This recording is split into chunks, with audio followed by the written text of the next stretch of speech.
أعوذ بالله من الشيطان الرجيم بسم الله الرحمن الرحيم رب اشرح لي صدري ويسر لي أمري واحلل عقدة من لساني يفقهوا قولي رب زدني علما اللهم فقهنا في الدين آمين. السلام عليكم ورحمة الله وبركاته.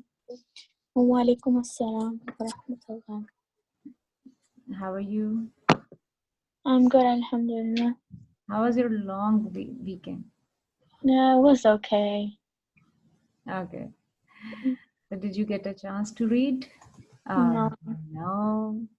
Yeah, I forgot about it. Okay, no problem, inshallah.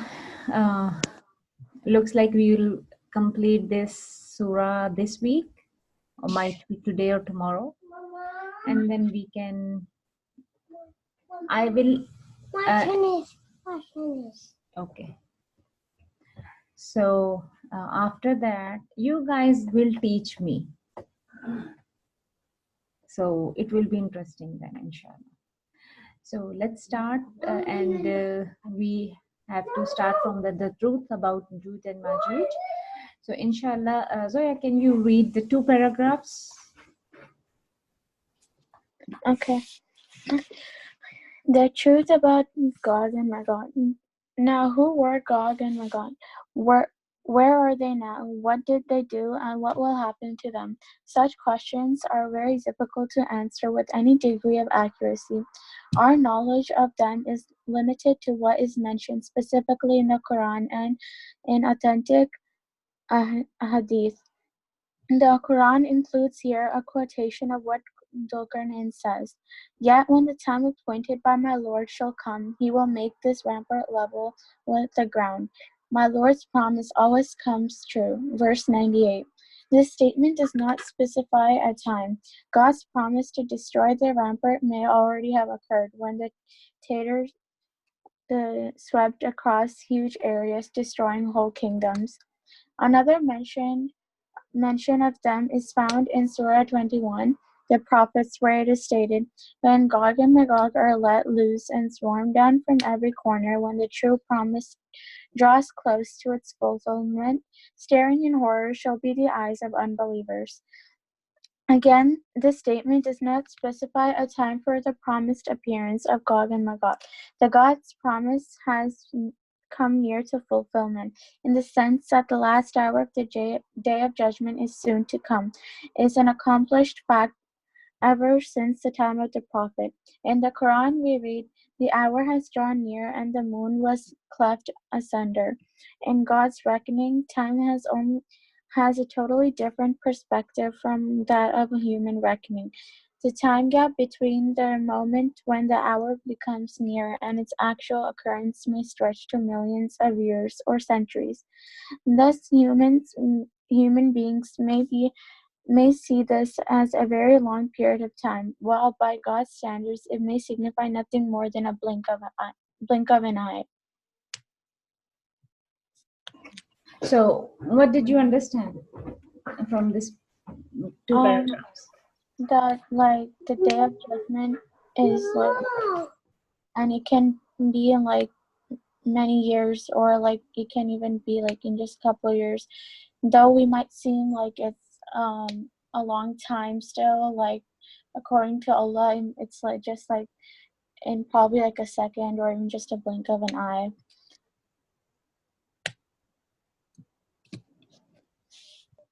Yeah, because nobody knows when Gog and Magog will come, or in Yajuj or Majuj. So whatever we know about, the Quran tells us it is from this surah, what Zulkarnain says, "Yet when the time appointed by my Lord shall come, he will make this rampart level with the ground." So it looks like there's a mountain. They are in the mountain. So when they will come from top to the bottom, so they will look like they are running down,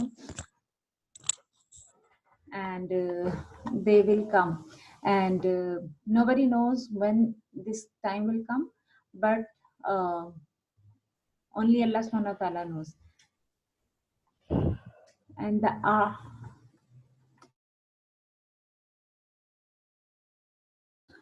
Okay, so the time gap between the moment when the hour becomes near and its actual occurrence may stretch to million years or centuries. So the human beings may see this is a very long period of time, while the God standards it signifies nothing more than a blink of an eye. So we don't know, but Allah subhanahu wa ta'ala knows the exact time when they will come. So Yusuf, can you read next? Okay. This means that the rampart built by Dhul Qarnayn might have been penetrated in the period that has lapsed between the revelation of the verse stating, "The hour has drawn near," in our present day. This suggests that the conquests of the Tatars in the eastern provinces might have represented a sort of fulfillment in the warning which tells of Gog and Magog forging ahead and sweeping across the earth. An authentic hadith related by Imam Ahmad ibn Hanbal on the authority of Zainab bint Jahsh, the Prophet's wife mentioned that the Prophet woke up once, red in the face, saying, "Woe to the Arabs! A calamitous event is drawing near. The rampart of Gog and Magog has been breached today by as much as this." Rounding his thumb with his first finger, I said, "Messenger of God, would we be destroyed when righteous people are living among us?" He said, "Yes, if evil becomes widespread." So what in authentic hadith is tell when they are coming? What was the information we can get that? Yusuf, can you explain? Okay.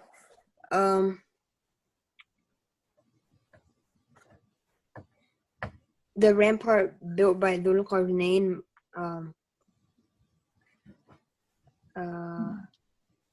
has lapsed between a revelation saying that the hour has drawn near, and then that suggests the conquests in the eastern provinces might have represented like a warning which tells of Gog and Magog.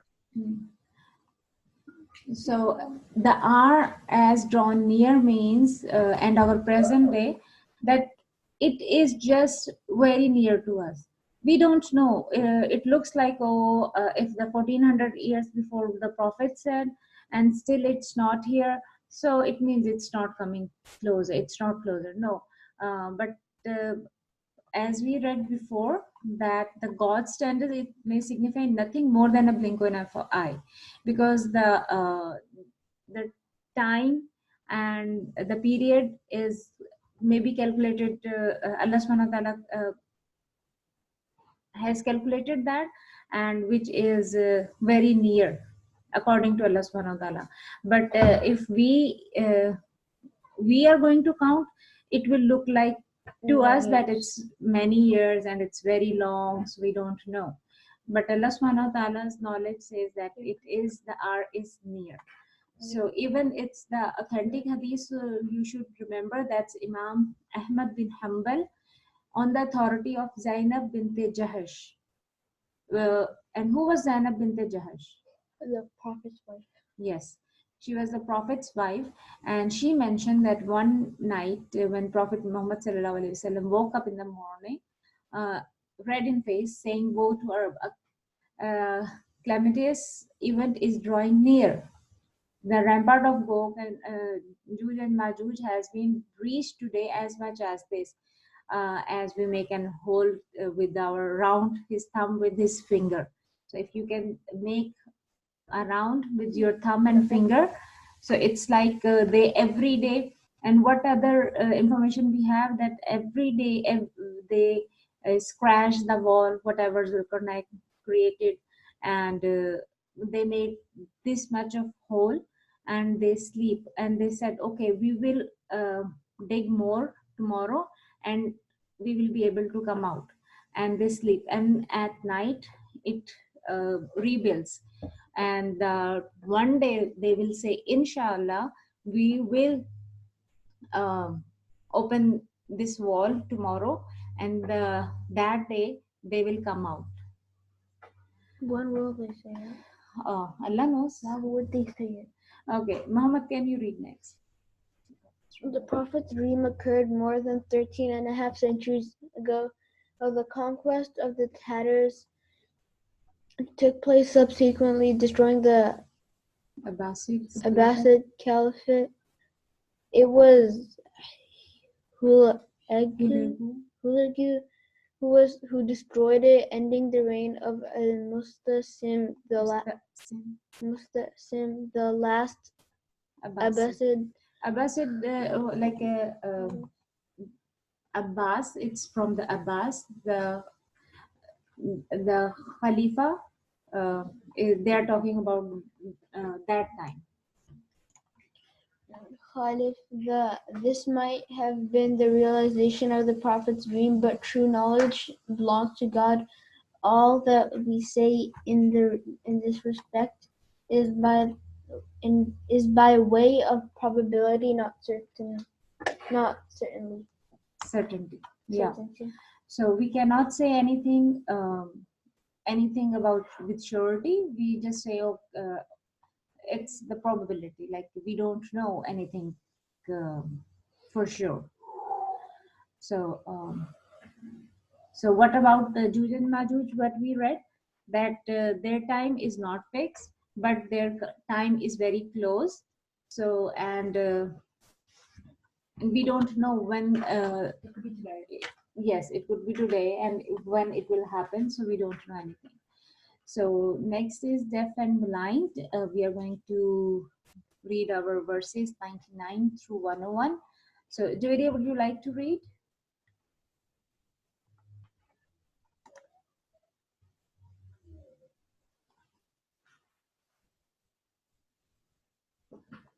I cannot hear you, Javeria.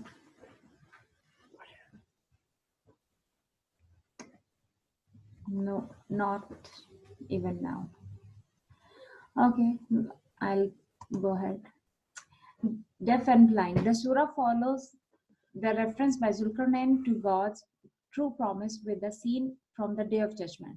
Now, after the Zulkarnain story, the Yajuj and Majuj, now we are going to know the more scene about the Day of Judgment. What will happen on that day? On that day, we shall leave them to surge like waves dashing against one another.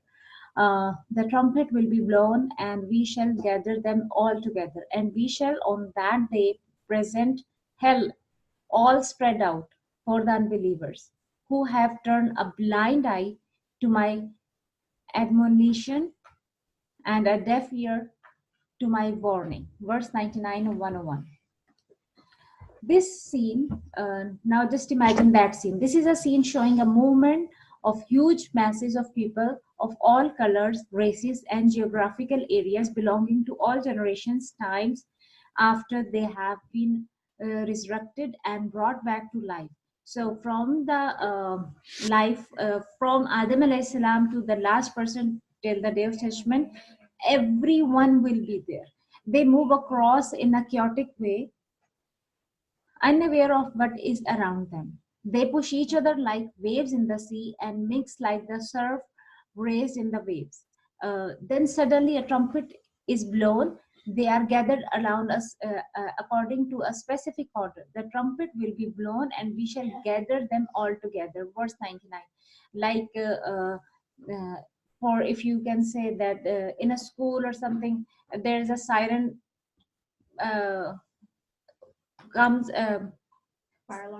Fire alarm, and then you have to gather in a specific area or something like that, or maybe you have to lock down in your rooms.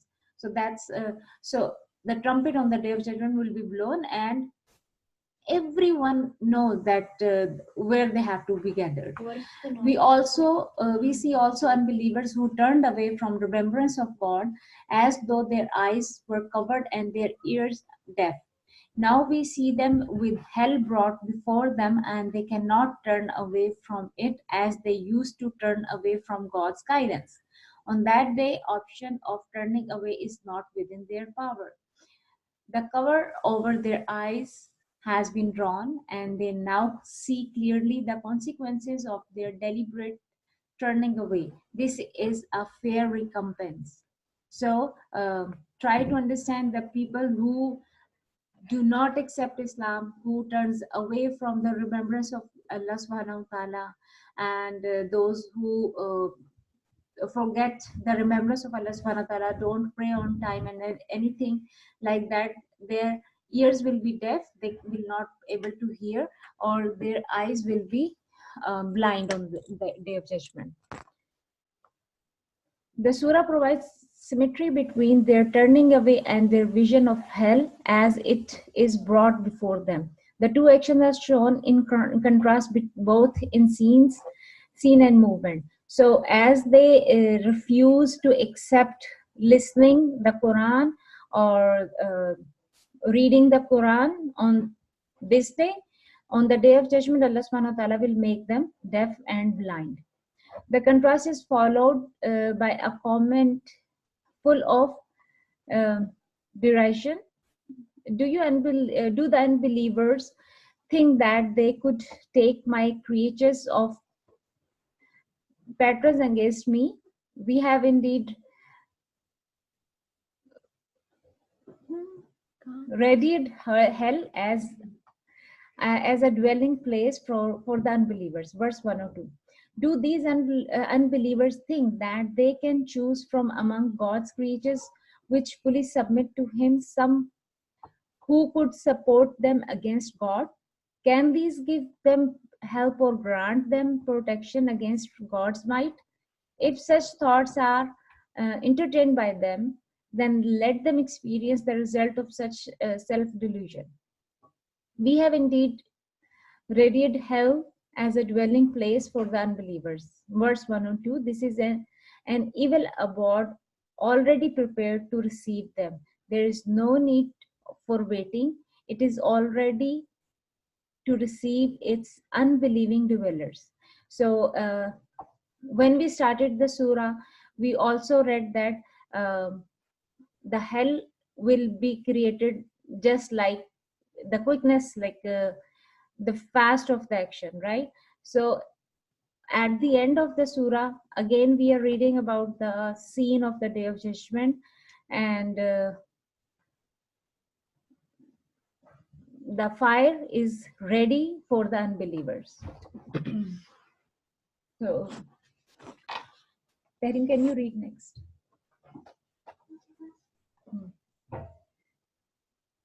Deceptive thoughts of bad action. The surah concludes with a few verses that bring together its many different lines of discussion in harmonious tone and rhythm.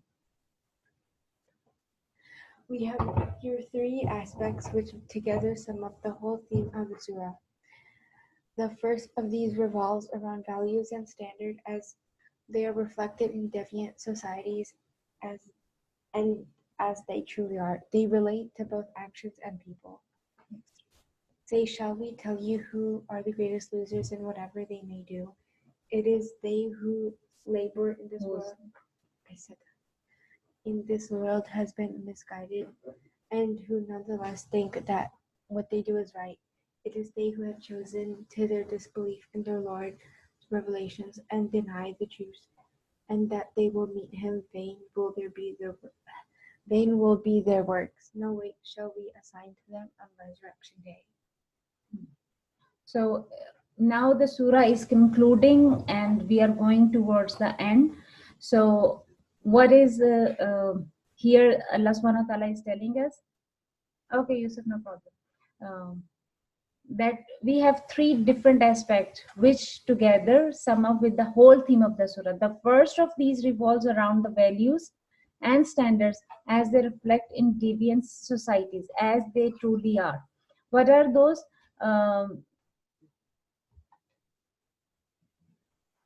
So we all want to know who are the greatest losers, right? It is they whose labor in this world has been misguided and whose nonetheless think that what they do is right. It is they who have chosen to disbelieve in their Lord. So they think that uh, they are doing something good, but what happens at the end? They will got to know that whatever they were doing, it's not right. It's misguided. So, Zoya, would you like to read next? Yeah. Shall we tell you who are the greatest losers in whatever they may do? Verse 103. These are the ones whose loss cannot be exceeded by any human being in history. The answer to this question comes very quickly. It is they whose labor in this world has been misguided. Verse 104. It did not lead them to follow any proper guidance. It did not yield any real fruit, nor did it achieve any objective.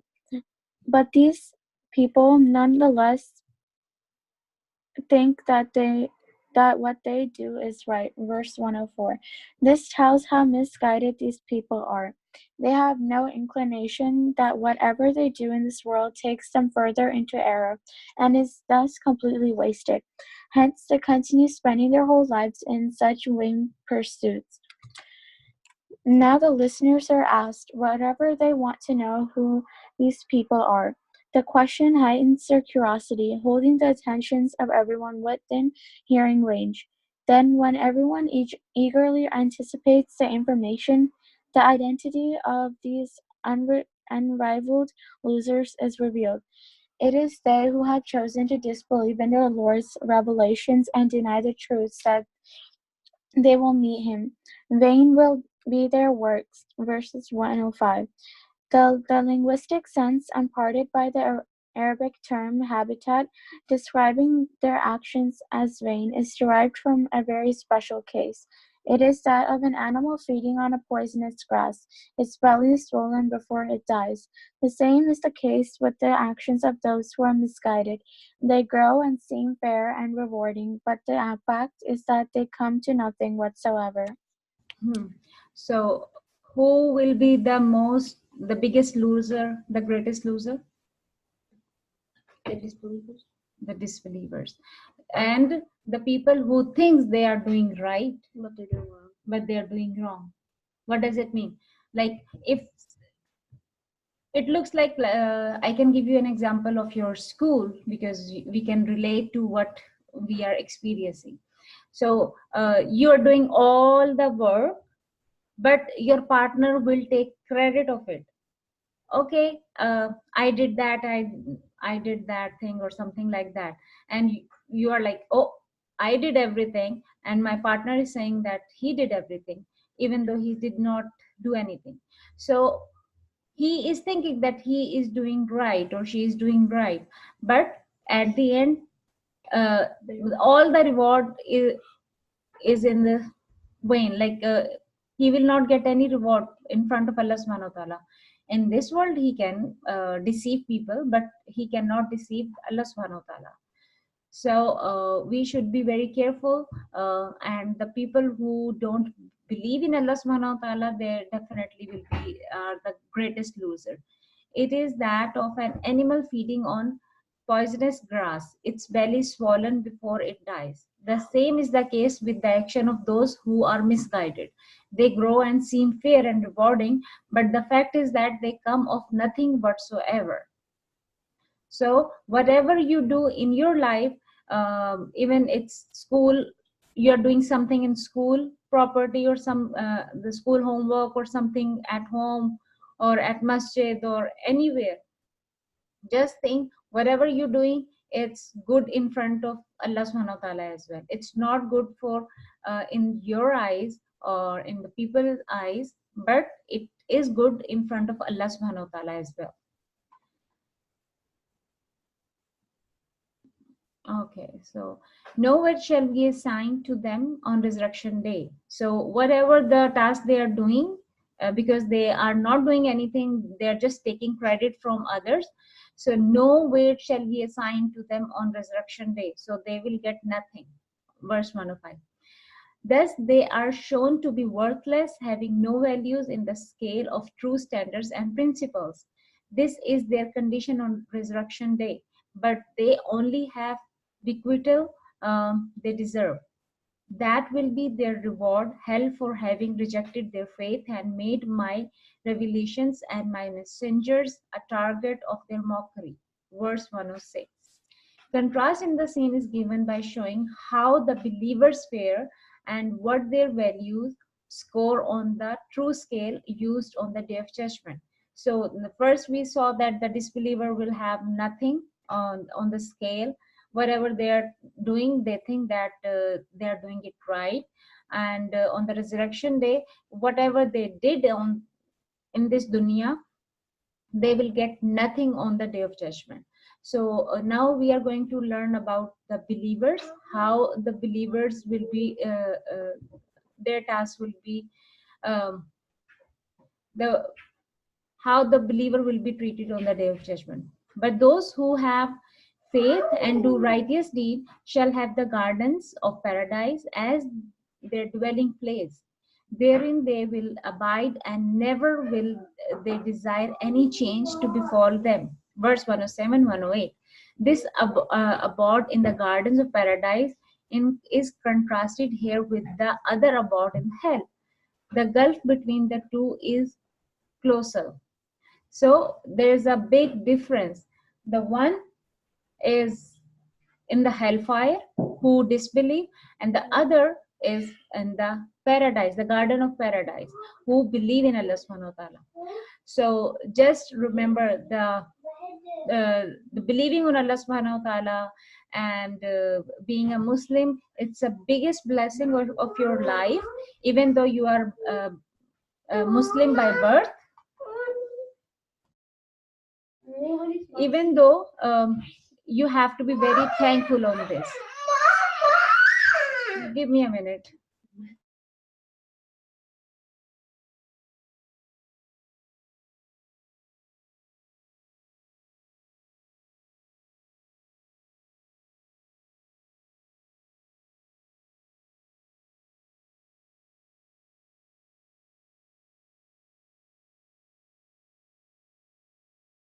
The basement. Hello?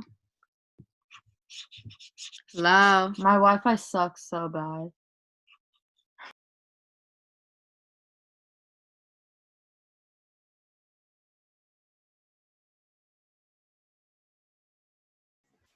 I'm so sorry for that. Okay. So next we will complete. There is also here a fine reference to human nature and its appreciation of pleasure and enjoyment. This is expressed in the sentence, never will they desire any change to befall them. Verse 108.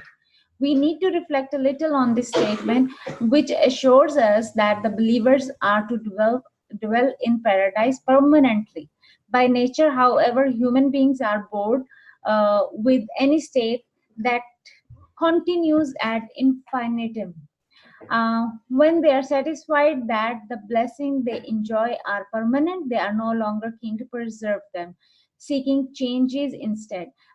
When we go, there's an example like you have something like you went to Lake Tahoe or maybe Yosemite or somewhere, but after 2-3 days you get bored. You want to move around, you want to do something new, you always get bored of the things. Whatever you desire for a long time, when you get them, what happened, like after some time you are bored with them, you want to change. Even the phone, you want to change the model, you want to change the background, you want to change like a little changing. You don't want to do that for a long time because you get bored of it. But in the paradise, you will not get bored of anything. It will be so enjoyable and it's so permanent, even though you will be enjoying every moment and every second in the paradise, inshallah. This is how human nature is made and for the definite purpose. Moreover, this is more suited to the role assigned to man in this life, placing him in charge of the earth. The role requires developing human life so as to achieve the level of perfection God and in his wisdom has determined for it. Hence he has made man a creature who loves change, discovery, and movement from one stage, place, or scene to another. This aspiration enables man to move on, to change things in his life, to discover new things, as also reinvent his social system. In this way, man's whole life changes and develops. It continues to progress gradually until it achieves its best level of perfection. So this is Allah subhanahu wa ta'ala has created man in this way that he wants to change. He wants to move on. He don't want to get stuck on the same place. So the man wants to grow, but Allah subhanahu wa ta'ala did not want that you grow only in materialistic, like you grow in making big houses, you grow in having the branded things, or you are growing something physically, but Allah subhanahu wa ta'ala wants you to grow spiritually as well. So at the same time, human nature loves what is familiar and tries to preserve custom and tradition. However, this is kept at a degree that does not obstruct progress or prevent the development of thoughts or new ideas. The two trends achieve a balance which ensures progress. Every time the balance is disturbed so as to impose stagnation, it is followed by revolt, which gives new momentum in the opposite direction. This may even exceed the limit of moderation. The best period in human life are those which achieve in equilibrium between the driving force and social contrast, and between motivation and restraint. Should stagnation persist, it, it hurls a retreat in social condition and a slow death in the life of both individuals and community. Such is the nature that is more suitable for human life on earth. In heaven, which is the world of absolute perfection, there is no duty and responsibility commensurate with human nature. Should people retain their nature that fits this life on earth while living in the permanent and self-renewing bliss of heaven, they will in time feel exceedingly bored with it. Heaven will become like a prison, and its dwellers will seek to leave it for a while, just to have a change, even though this may mean paying a visit to a place of misery. This will need such a departure from heaven to satisfy their innate and strong desire of change. So Allah subhanahu wa ta'ala has created us, and once we are created, we are not going to die. You know that? We will be die from this world, but we will be alive. You'll get you're gonna get rebirth. Yeah, you for this world we will be died, but for the other world If you die, we got a rebirth, right? And your soul will not die. Your body will die for this world, and soul will be created. It's forever. It's forever. Even though you are going to heaven, it's forever. It's if you are going for in hell, may Allah protect us from hell, it will be forever. So just take a moment right now, think about it. Your soul is created now, will never be finished. You have no end. Only Allah subhanahu wa ta'ala knows. We read about it, right? So we have to do all those things which make please Allah subhanahu wa ta'ala, because we can go to heaven only and only due to Allah subhanahu wa ta'ala's will. If we make Allah subhanahu wa ta'ala happy, if we make uh, good deeds, and we make Allah subhanahu wa ta'ala agree to that, so that we will be able to enter in heaven. Okay, so think about it and reread these paragraphs and these pages. These are very important pages as well, because the previously it was the story, so it was easily absorbable. You may be absorbed and you maybe notice that, but now these are the lessons for your lifetime, or something about the day of judgment, what will happen. So you have to reread that, so that it will preserve in your mind, so that you will be able to understand it. Okay, so inshallah tomorrow we will start this. Then okay, this, let me finish this. But the creator, who knows well the nature of his creation, will change human desires, so that when they are in heaven, they will not want to change or to leave. Instead, they will be keen to continue their lives there for as long as time stretches. So inshallah, we have completed our target for today. So tomorrow we will do preparing for a meeting with the Lord, and inshallah we will complete our surah tomorrow. Many congratulations for all of you who attended all the classes, and we will have party for this. Ooh, party.